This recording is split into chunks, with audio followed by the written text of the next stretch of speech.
What's up guys? This is me again, Rona Marie Caliba. At kung bago ka pa lang sa YouTube channel ko, huwag mong kakalimutan na mag-subscribe and hit the notification bell below para mag-update ka sa mga susunod kong video.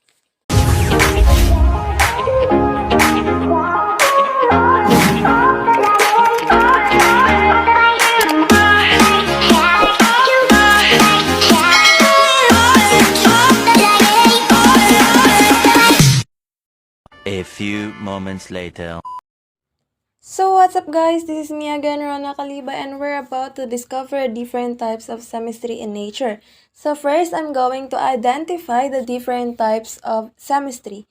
We have here a radial chemistry, bilateral chemistry, translational chemistry, and the glide reflection chemistry. As you can see, the first type of chemistry is a radial chemistry. So what is a radial chemistry? A radial chemistry is a form of symmetry that arranged equally in all directions from a central point.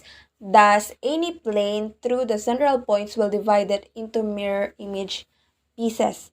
So, it already arranged. As you can see, the example here, it's gomamela. So, gomamela, as you can see at its central points, you can see that the petals are already arranged into pieces.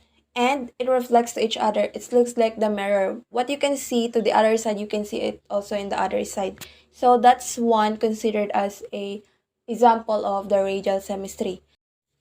The next one is a starfish.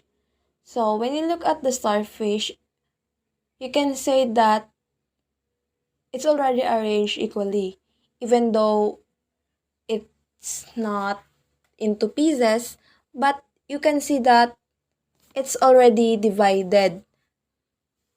So, as what I said earlier, it's also one of the example of the radial chemistry. The second part of symmetry is bilateral symmetry. So, what is the bilateral symmetry? It is the property of being divisible into symmetrical halves on either side of a unique plane. So I have here example a human body.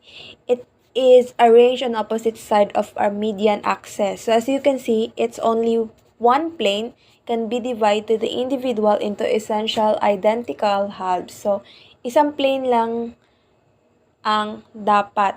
So as you can see naman in the photos, it's only one plane that identically divide into halves. So in the other example, the butterfly. As you can see, the butterfly, if you place it in the median axis, it's also divide into halves. So that is a bilateral symmetry. The third types of symmetry in nature, which is translational symmetry. It is undergone a movement, a shape, or a slide in a specified direction through a specified distance without any rotation or reflection. So, yung translational symmetry daw ay wala siyang rotation or reflection na makikita. So, the common example here is a honeycomb.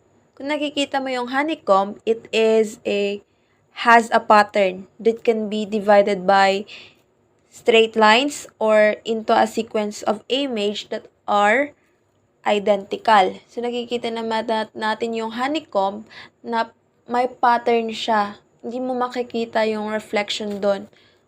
It's without a distance or rotation. So, nakikita mo talaga na there's a sequence. So, that is a translational symmetry. As also a gate. Nakikita natin yung gate na it also has a pattern. So, that can be divided by a straight line. Diba? Pag nakikita natin yung gate, may distance siya, and then there's a sequence or divided. So that is also a translational symmetry. the last type of symmetry in nature, which is the glide reflection symmetry. So what is glide reflection symmetry? It is a symmetry operation that consists of or reflection over a line and the translational along that line combined into a single operation. So I have here the example. As you can see, the first example, it is a bird. So it is a mirror reflection followed by a translation parallel to the mirror. So kung ano yung makikita mo at the first, makikita mo din siya at the mirror, just like the second example. So it is having a reflection. So Go and discover the nature and you can learn. Thank you.